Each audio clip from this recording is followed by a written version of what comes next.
आम्हा सर्वांचे नेते, राष्ट्रीय अध्यक्ष, उपमुख्यमंत्री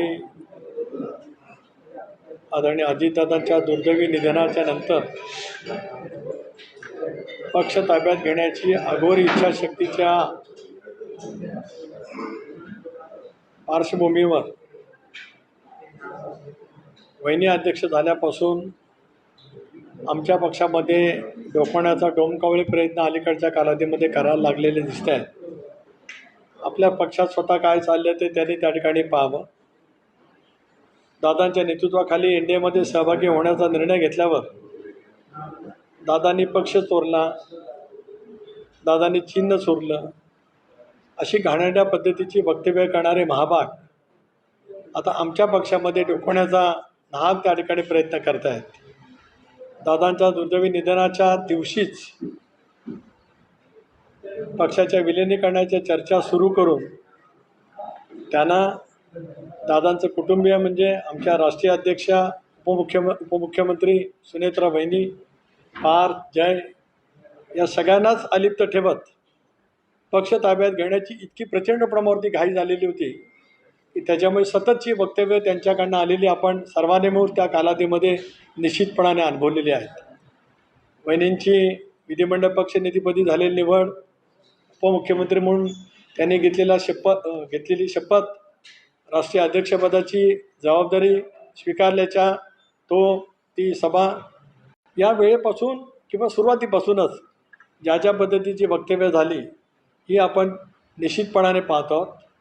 प्रचंड द्वेषाची कावीळ दादा कुटुंबियांच्या बद्दल ज्यांची झालेली आहे ते आता आमच्या पक्षाच्या बद्दल एक वेगळी काळजी जशी काय त्यांना पडलेली आहे असंच करण्याचा प्रयत्न करत आहेत. आपण पाहिलं तर देशाचे नेते आदरणीय पवारसाहेब यांनी महाविकास आघाडीच्या आमदारांना परवाच स्नेहभोजन ठेवलं होतं. त्या स्नेहभोजनाला न जाणारे हे महाभाग मग त्यांनी कशावरती बहिष्कार टाकला होता, काय टाकला होता, त्याची उत्तरं काहीतरी त्यांना द्यावी लागतीलच. कारण 10 आमदार असताना 3च आमदार काय गेले, पण तो त्यांच्या अंतर्गत प्रश्न आहे. मला त्याच्याबद्दल चिंता असण्याचं काही कारण असू शकत नाही.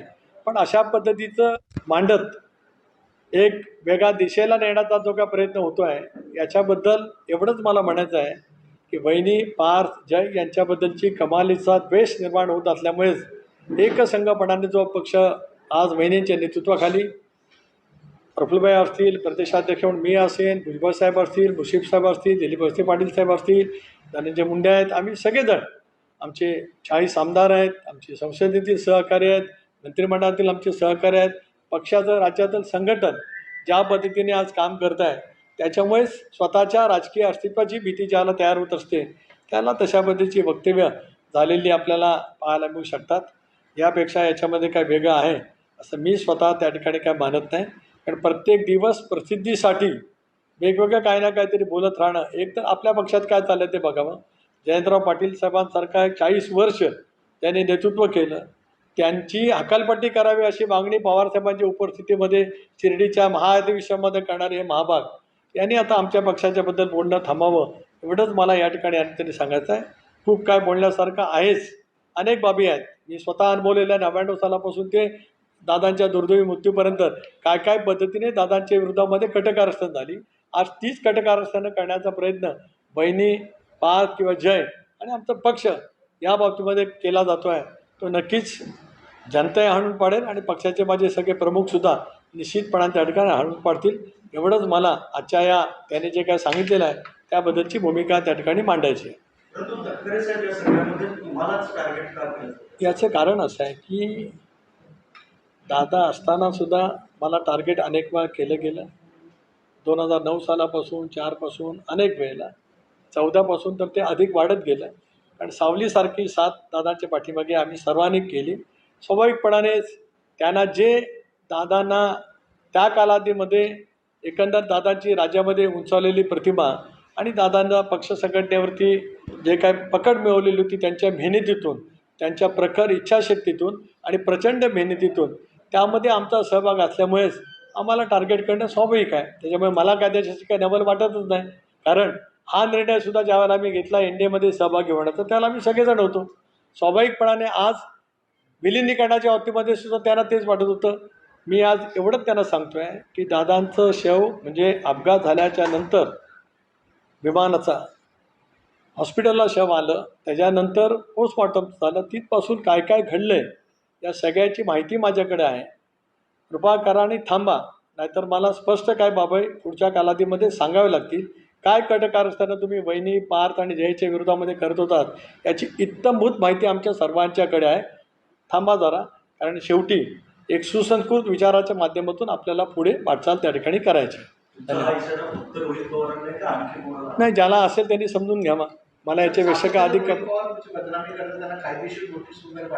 हे कसं आहे की काळाच्या ओघात जनतेला त्यांचं स्थान काय माहिती आहे. मध्ये एक फार मोठा एक दौरा त्याने काढला होता संबंध महाराष्ट्रभर. 50 माणसंसुद्धा नाही जमली. इतका प्रचंड खर्च करून प्रसिद्धी करून इतका मोठा काहीतरी दौरा काढण्याचा अभिनय आमचा एखादा युवकचा जिल्हाध्यक्ष गेला तर अनेक माणसं जमू शकतात, इतकी आमची ताकदवान कार्यकर्ते. तर त्यांनी इतका गाजावाजा करत प्रचंड खर्च करत जो काय दौरा काढला तो फ्लॉप शो झाला. अनेक बाबतीमध्ये झाले. त्याच्यामुळे अस्वस्थ मनं आहेत. त्या अस्वस्थ मनातून असं काही ना काहीतरी कावीळ झाल्यासारखं वक्तव्य करण्याचा प्रयत्न केला जातोय, तो होत आहे. धन्यवाद.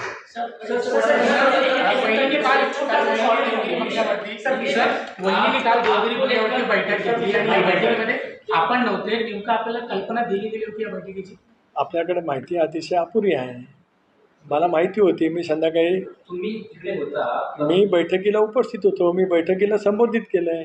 जिल्हा परिषदेच्या निवडणुकीच्या नंतर झालेल्या जिल्हा परिषदेच्या स्थापनेमध्ये पक्षाध्यक्ष म्हणून मी काय काय संभाजीनगर, लातूर, धाराशिव, त्याच्यानंतर परभणी, रायगड, कोल्हापूर, त्याच्यानंतर पुणे या सगळ्या जिल्हा परिषदेमध्ये रचनेच्या बाबतीमध्ये पक्षाध्यक्ष म्हणून काय काय भूमिका केली त्याचं स्पष्टपणाचं त्या ठिकाणी विवेचन केलं.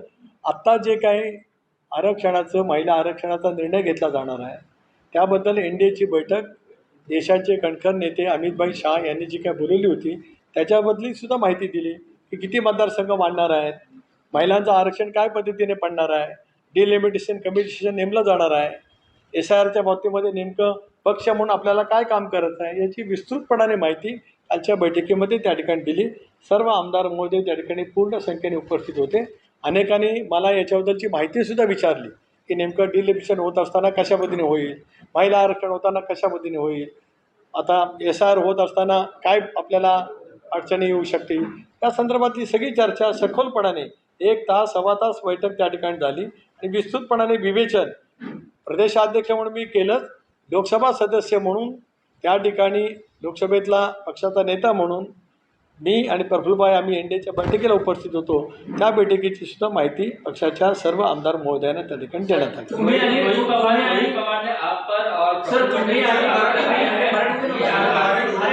नहीं हो गया कि पार्टी को हाईजैक करने की कोशिश आप दोनों ने की और सुनीता पवार को भी आप दोनों से सचेत रहने की नसीहत दी है रोहित पवार ने. दादा का दुर्दैवी निधन होने के बाद जिस तरह से पार्टी का कब्जा लेने का वो सारे मेहनत करते थे और आज वहीनी पार्थ जय उनके पीछे राष्ट्रवादी कांग्रेस पार्टी पूरी ताकत से खड़ी है. उनका जो मनसूबा था कि पार्टी हाईजैक वो करे, आपने देखा होगा दादा के इंसिडेंस के दिन ही पार्टी की मर्जर की बातें उनके सारे सीनियर लीडर ने उस टाइम की थी, वहाँ पे बारामती में की थी. जब उनको वो नहीं हो पाया इसके लिए वो अभी राष्ट्रवादी कांग्रेस पार्टी पर वो अपने बयान दे रहे हैं. इसके आगे इसके बारे में मैं कुछ बोलना नहीं चाहता. धन्यवाद.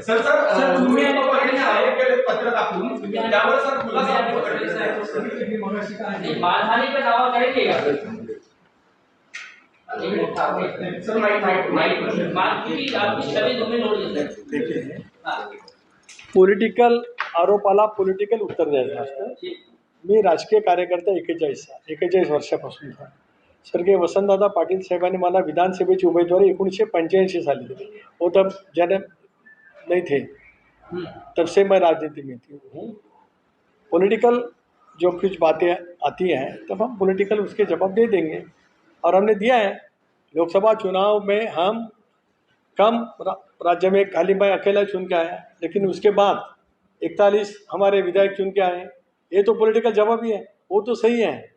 सो अभी आने वाले दिनों में देखिए ना, जिला परिषद के चुनाव में राष्ट्रवादी कांग्रेस पार्टी के अभी 7 जिला परिषद में, 8 जिला परिषद में राष्ट्रवादी पार्टी उधर सत्ते में आ जाएगी। मराठवाड़ा के 4 ही जिलों में, रायगढ़ में भी हैं, कोल्हापुर में भी हैं, पुणे में भी हैं, राष्ट्रवादी कांग्रेस पार्टी सांगली में भी आ जाएंगी। तो राष्ट्रवादी कांग्रेस पार्टी की ताकत जब बढ़ती है तब ऐसे लोग कुछ ना कुछ बातें करते हैं।